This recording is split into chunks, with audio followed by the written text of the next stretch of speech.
tatkala mereka sudah masuk atau bertemu kepada Yusuf, dan Yusuf pun sudah menunggu di pintu gerbang, awa ilaihi abawai, dipeluknya lah kedua ibu bapanya,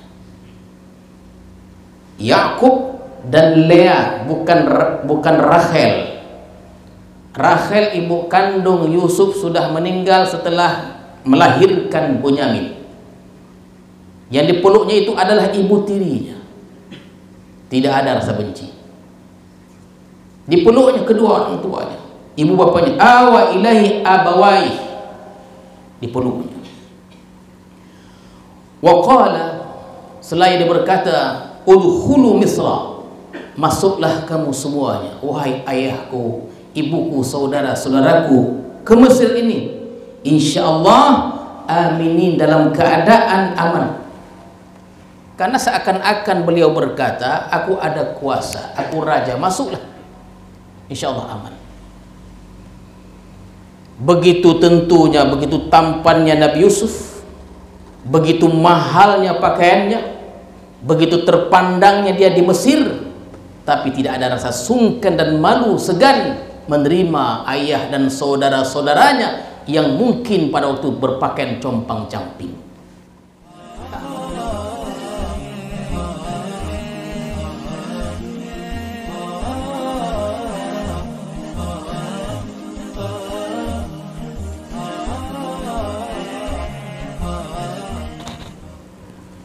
Bismillahirrahmanirrahim. Assalamualaikum warahmatullahi wabarakatuh. Alhamdulillahi rabbil alamin, wassalatu wassalamu ala ashrafil anbiya'il mursalin wa ala alihi wa sahbihi ajma'in, amma ba'd. Tuan-tuan para khalifah, para salikin, hadirin hadirat sekalian, marilah kita bersyukur kepada Allah Subhanahu wa taala yang telah melimpahkan rahmat dan hidayahnya kepada kita semua, sehingga pada malam hari ini kita dapat bertemu kembali untuk meneruskan kajian tafsir kita. Salawat dan salam kita ucapkan dan kita sampaikan kepada Rasulullah sallallahu alaihi wasallam beserta keluarga, para sahabat dan para pengikut-pengikut beliau. Mudah-mudahan kita mendapat syafaat Rasulullah di hari kemudian nanti. Amin ya rabbal alamin. Maka berfirman Allah Subhanahu wa taala lanjutan dari ayat yang sebelumnya. Kata Allah, bismillahirrahmanirrahim, falamma dakhalu ala Yusuf awa ilaihi abawaihi wa qala udkhulu Misra insyaallahu aminin. Ayat yang ke-99 dari surah Yusuf. Malam ini merupakan malam yang minggu yang atau pertemuan yang ke-11 atau 11 yang ke-11 dari kisah atau jejak Nabi Yusuf alaihissalam. Pertemuan yang ke-11. Setelah kita menceritakan hadirin sekalian, ketika pertanyaan saudara-saudara Yusuf kepada Yusuf, apakah engkau Yusuf? Yusuf menjawab, ya aku Yusuf dan ini saudaraku. Maka berjumpalah mereka setelah lama berpisah, lebih kurang 25 tahun lamanya.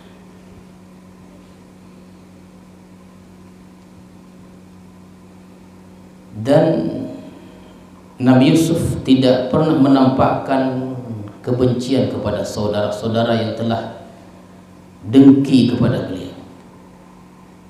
Dan mulai hari ini tidak ada apa-apa lagi, tidak ada cercaan, tidak ada hinaan, kata beliau, kepada saudara-saudaranya. Maka pulanglah kamu semuanya, kata Yusuf. Pulanglah engkau semuanya setelah bertemu di Mesir.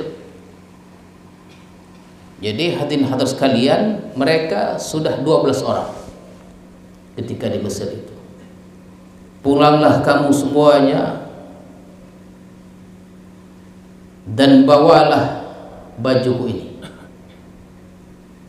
Letakkan dia atau sapukan dia ke muka bapakku Yakub. Dan pesan Nabi Yusuf juga, bawalah keluarga kamu semuanya. Yang kata sebahagian riwayat, dibawalah semua keluarga Yakub itu berjumlah 63 orang. Dan sebahagian orang mengatakan 86 orang. Dan itulah cikal bakal Bani Israel. Dan 400 tahun kemudian di zaman Nabi Musa, jumlah mereka menjadi 600.000, bahkan ada yang mengatakan lebih dari 600.000. Dan 600.000 inilah yang dibawa Nabi Musa menyeberang laut itu dari 63 orang. Cepat berkembangnya. Maka dengan rasa haru dan gembira berangkatlah saudara-saudara Yusuf tadi dengan membawa baju tadi. Sebaik mereka ini hanya Bunyamin saja yang tinggal. Jadi Yusuf dan Bunyamin tinggal di Mesir, yang 10 orang lagi menuju Kanaan. Sekarang mungkin Gaza, Palestina. Sebaik mereka ini keluar dari pintu gerbang Mesir itu, Nabi Yakub mencium baju Yusuf ini. Berapa kilometer jauh perjalanan, 8 hari 8 malam sudah tercium baju Yusuf itu. Jadi kalau tuan-tuan ini hilang keluarganya, gantungan aja baju dia belakang rumah, bacokan sedikit, biar malamai lambai baju, biar dikena angin dia terpanggil yang punya baju itu. Kata guru begitu. Jadi hadis sekalian, Nabi Yakub pun berkata, kata beliau, aku mencium bau Yusuf. Sehingga anak-anak beliau atau cucunya atau cicitnya mengatakan bahwa kakek mereka sudah lilu. Sudah lilu. Ya, karena sudah tua, kadang-kadang mana kacamata boleh pakainya. Kehilangan kacamata. Mana kacamata? Ditanya pada cucu, mana kacamataku? Waktu itu yang waktu pakai itu. Ah, kada tua begitu dia. Mudah-mudahan kita tidak begitulah.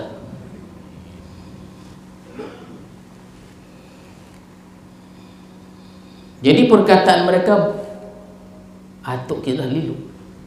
Kadang-kadang mungkin jumpa orang itu mungkin Yusuf. Begitulah.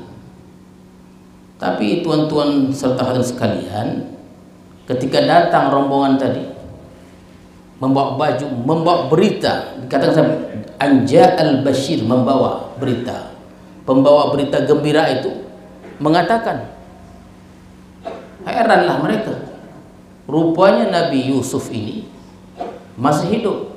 Dan Allah sudah memang beritahu kepada Yakub bahwa Yusuf masih hidup, tapi Allah tidak tahu, beritahu di mana Yusuf itu berada.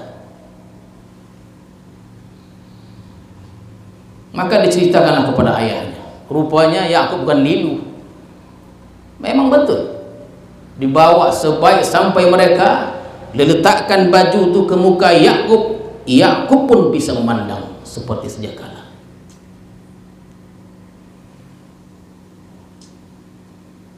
Berita seterusnya, kata Yusuf, wahai ayah, kita disuruh untuk berangkat ke Mesir.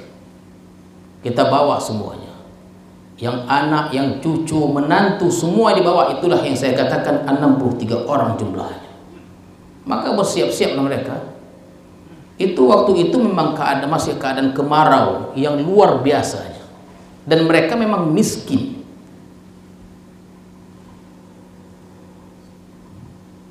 Dan akhirnya anak-anak itu minta maaf, minta ampun kepada bapaknya, bahwa sudah nyatalah bahwa Nabi Yusuf itu tidak dimakan, tidak terekam serigala, malahan dia dibuang sebenarnya.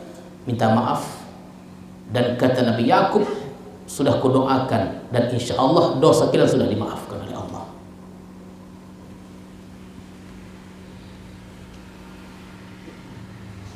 maka bersiaplah mereka.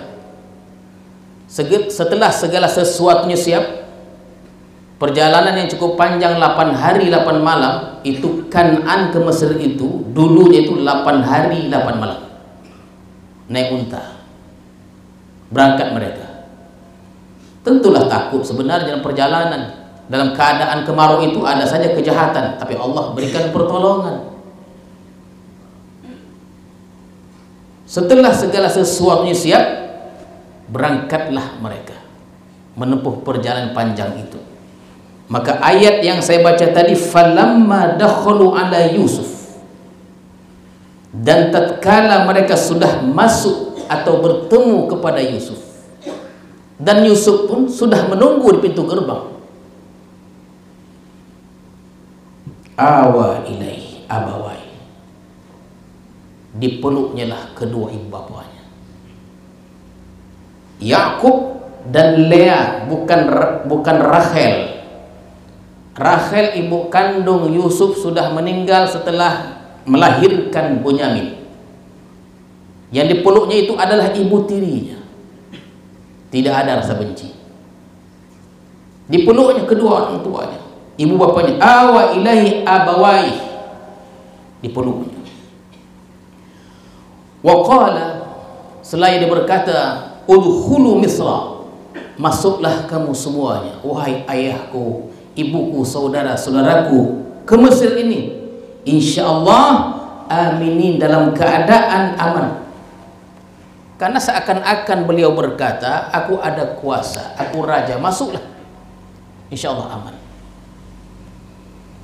Begitu tentunya, begitu tampannya Nabi Yusuf, begitu mahalnya pakaiannya, begitu terpandangnya dia di Mesir, tapi tidak ada rasa sungkan dan malu segan menerima ayah dan saudara-saudaranya yang mungkin pada waktu berpakaian compang-camping. Tak malu dia. Kita baru 4-5 tahun bekerja di kota, tak mau kita bawa ayah ibu kita ke kota. Takut saudara kita atau takut kawan-kawan kita bertemu dengan ibu kita yang orang kampung. Terkadang begitu dia. Baru 5 tahun ya hidup di kota, sudah melagak. Nabi Yusuf, udkhulu Misra, masuklah. Tak peduli dia. Yang dia tahu, dia berjumpa dengan ayahnya, berjumpa dengan ibu dan saudara-saudaranya. Semuanya mungkin panggil pakcik, paman. Iko rupanya Yusuf, 25 tahun.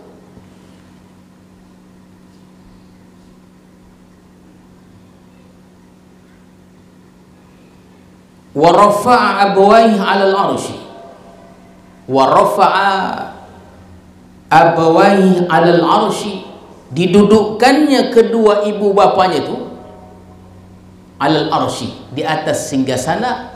Ada yang mengatakan tempat di mana Yusuf duduk. Tidak main-main. Ada orang datang, emaknya dari kampung datang ke rumah anak di kota. Rupanya kawan-kawan datang juga ke rumah itu. Dibilang sama mak dia, mak dalam kamar aja, jangan keluar. Nanti mak lapar, saya ulurkan makanan dari luar nanti, dari tingkap. Tak mau dia, mak ada tengok orang. Malu dia, karena dari kampung. Ini anak tak berguna nih, campakan aja. Didudukkannya kedua bapanya 'alal 'arsy, di atas singgasana, wa kharru lahu sujada, meniaraplah, lebih kurang terjemah meniarap lahu sujada, menghadap Yusuf sujada dalam keadaan bersujud.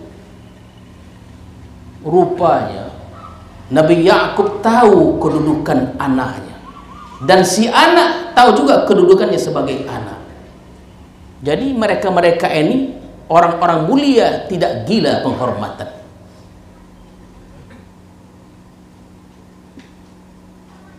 Tentara saja, tentara tuan-tuan sekalian, rupanya si ayah tentara juga, anak tentara juga, tapi si anak lebih rajin, lebih aktif, pangkat lebih tinggi.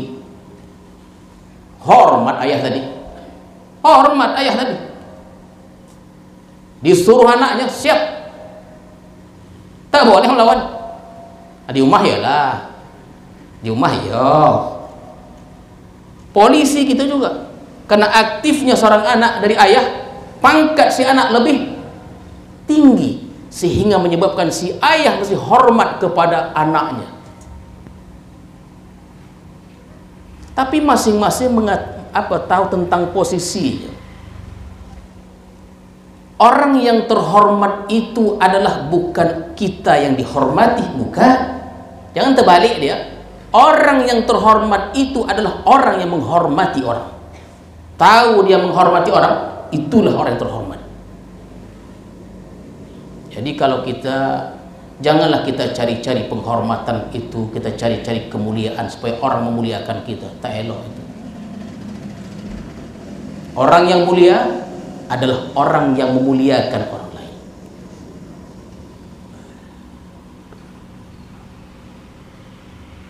Itu kharru lahu sujada, tunduk sujud.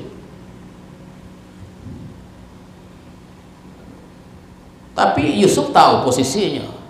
Beliau tentu tidak mau hal yang demikian. Tahu dia. Nabi Yakub pun tahu. Sama-sama tahu. Memang orang mulia belaka. Dan berkatalah Yusuf, wa qala ya abad. Ya abati. Wahai ayahku, wahai bapakku. Hadza ta'wilu ru'yaya min qablu qad ja'alaha rabbi haqqan. Wahai ayahku, inilah mimpiku yang terdahulu. Allah jadikan menjadi nyata. Dulu pada umur 7 tahun aku pernah mengatakan kepada engkau, wahai ayahku, bahwa aku bermimpi ra'aitu ahada asyara kaukaba wasyamsa wal qamara ra'aituhum li sajidin. Aku melihat dalam mimpiku 11 bintang, matahari, bulan, semuanya sujud dan tunduk kepadaku. Inilah dia. Siapa matahari? Yakub. Siapa bulan? Lea. Yang 11 saudara-saudara Nabi Yusuf. Mereka bersaudara 12 orang. Tunduk dan sujud. Setelah 25 tahun lebih kurang, terbuktilah mimpi itu. Yang sujud tuh itu dia.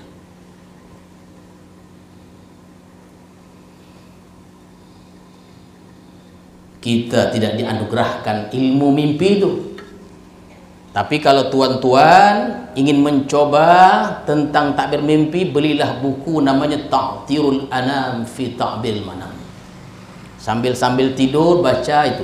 Sadap juga tuh. Ya. Kadang-kadang jangan kita mandai-mandai. Bertanya orang pada kita, Tuan, tadi malam aku mimpi gigi patah. Apa makna Tuan? Besok meninggal tuh.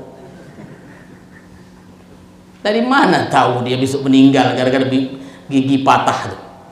Besok meninggal. Tak berharga lagi dah. Tak pulang ke rumah. Bini pun heran, mana suamiku? Dinosah terus.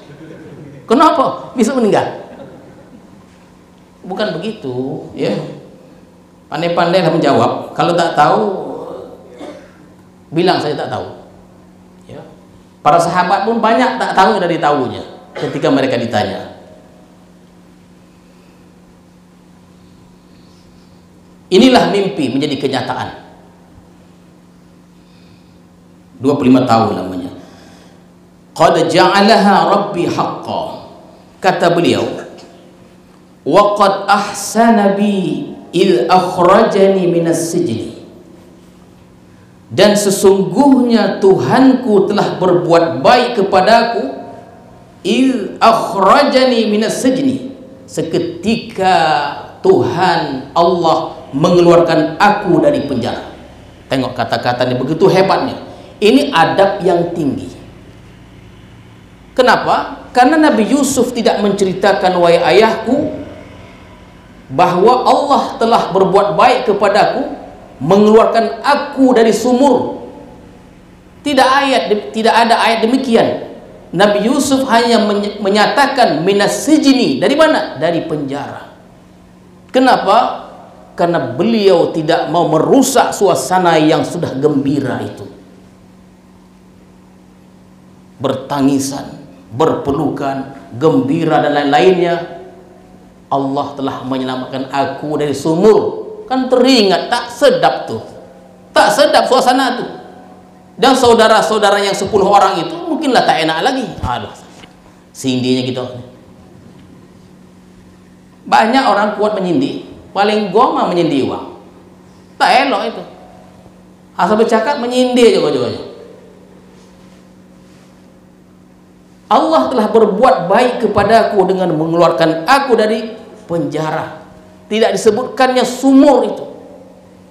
Betapa beradabnya. Padahal saudara-saudara sudah berkhianat kepadanya. Tak salah kalau disebutkan sumur. Tidak mau dia. Ayahku, Tuhanku telah berbuat baik kepadaku, dikeluarkannya aku dari penjara. Dan tidak juga dikatakannya setelah aku keluar dari penjara, aku jadi raja. Tak mau begitu dia. Dia tahu diri dia adalah seorang anak, tidak patut menyombongkan diri di hadapan ayahnya. Ayah, aku keluar penjara, raja aku, hebat aku. Tidak begitu. Di hadapan siapapun kita, profesor pun kita, di hadapan ayah ibu kita, taat dan tunduklah kita. Jangan kita belagak. Jangan kita tunjukkan kita tuh hebat. Orang akademik dan lain-lainnya. Kita pun berhasil karena mereka juga. Kita berhasil sampai menempuh pendidikan tinggi karena orang tua kita. Itu tak boleh lupa kita. Doa-doa orang tua itu dia tak pernah lupa dalam mendoakan kita semuanya. Tidak disebutkan setelah aku keluar dari penjara aku menjadi raja. Tak ada kalimat itu. Tahu siapa dirinya, hormat dan berkhidmat kepada bapaknya Yakub dan ibunya, walaupun ibu tirinya itu.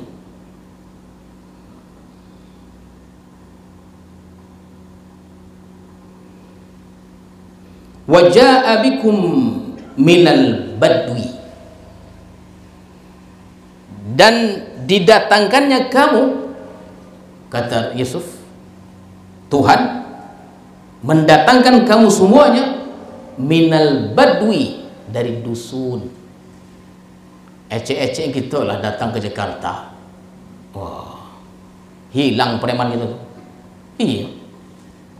Dengan kita mungkin mendengar bahasa orang Jakarta, apa namanya pakaian mereka, biasanya kita banyak cakapnya, diam. Kenapa? Sudah lain interaksinya, komunitasnya sudah lain. Didatangkannya kamu semua minal badwi, dari dusun, dari kampung. Tidak apalah kita agak pakaian mereka itu, dalam keadaan miskin lagi.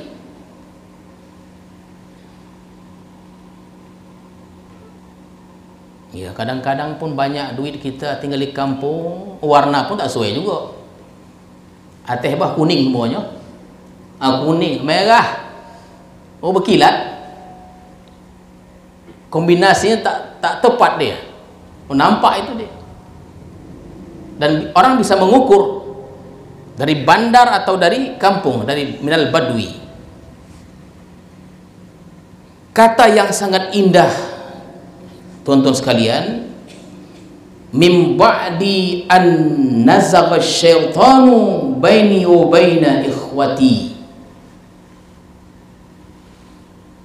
Jadi dia setelah dikatakannya didatangi kamu dari apa? Dari dusun, dari kampung, dan kita bertemu sekarang ini, kata-katanya mim ba'di an nazagha syaitan, setelah syaitan mengganggu antara aku dan saudara-saudara. Tengok kata-katanya itu, membangun keharmonisan begitu dia. Setelah syaitan mengganggu antara aku dan saudara-saudaraku. Nabi Yusuf tidak menyatakan kita berjumpa lagi setelah aku dimasukkan wanggo. Bapak, kita dapat berjumpa lagi nih setelah kelakuan orang ini memasukkan aku ke dalam sumur. Tidak begitu. Tidak ada beliau menyentuh hal-hal itu lagi. Yang sudah beliau kubur sedalam-dalamnya, tidak dibicarakan lagi. Bertemu kita sekarang ini setelah syaitan mengganggu antara aku dan saudara-saudaraku, tak ada yang tersinggung.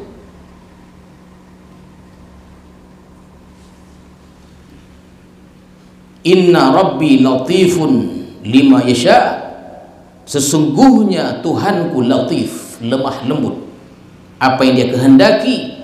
Innahu al-alim al-hakim, sesungguhnya dia Allah itu maha mengetahui, maha bijaksana. Jadi katakan latif, lemah lembut. Rekayasa makar Tuhan ini sangat lemah, namanya makar tapi lemah lembut.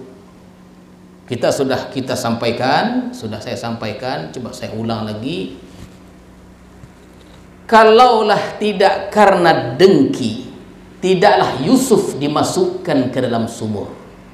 Itu dia ceritanya. Kalaulah beliau tidak dimasukkan ke dalam sumur, tidaklah beliau diangkat dan diperjualbelikan. Kalaulah beliau tidak diperjualbelikan, tidaklah beliau dibeli oleh seorang raja. Kalaulah beliau tidak dibeli oleh seorang raja, tinggallah beliau, tidaklah tinggal di istana. Kalaulah beliau tidak tinggal di istana, tidaklah beliau digoda oleh seorang perempuan yang cantik jelita bangsawan namanya Zulaikha. Kalau tidaklah beliau digoda dan beliau berhasil mempertahankan roh itu, tidaklah beliau dimasukkan ke dalam penjara. Kalau tidak ada orang bermimpi dalam penjara itu, tidaklah beliau keluar dari penjara itu, sehingga mentakbir mimpi yang pada akhirnya beliau menjadi raja. Karena apa? Karena dengkinya orang. Jadi jangan pernah kita takut dengan dengki orang, fitnah orang. Itu dalam syair sindiran Syekh Burhan itu, fitnah itu kata beliau sampai akhir zaman. Jangan kita menghindari fitnah itu. Fitnah itu akan tetap ada, tapi macam mana kita mesti sabar. Kesabaran itu hadirin sekalian, jangan katakan kesabaran itu artinya tidak ada perasaan.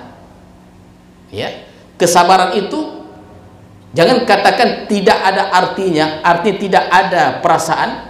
Kesabaran itu adalah kemampuan dalam mengendalikan perasaan ketika ditimpa kesedihan. Nabi Yakub orang yang sabar, batinnya kuat, badan yang tak kuat. Jasmani semakin melemah dan itu nampak pada matanya.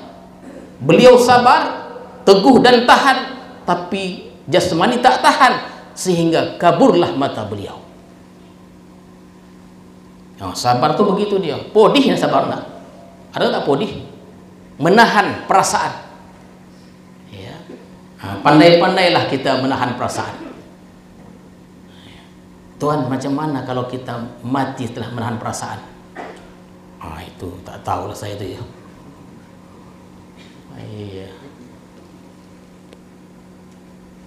Habis waktu dah.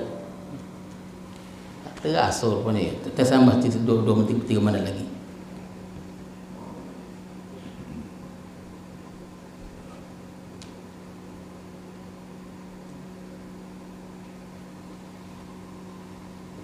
Jadi Rabbi, inna Rabbi latifun lima yasha, lemah lembut.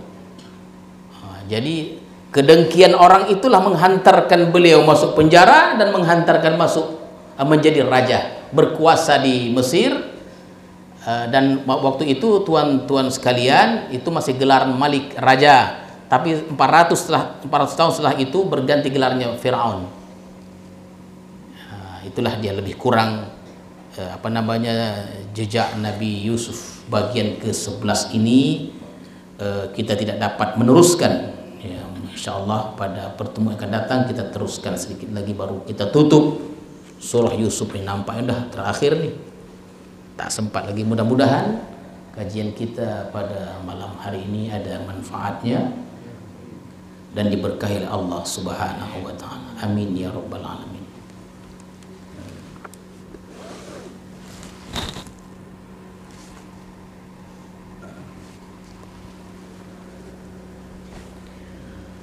A'udzu billahi minasyaitonir rajim. Bismillahirrahmanirrahim.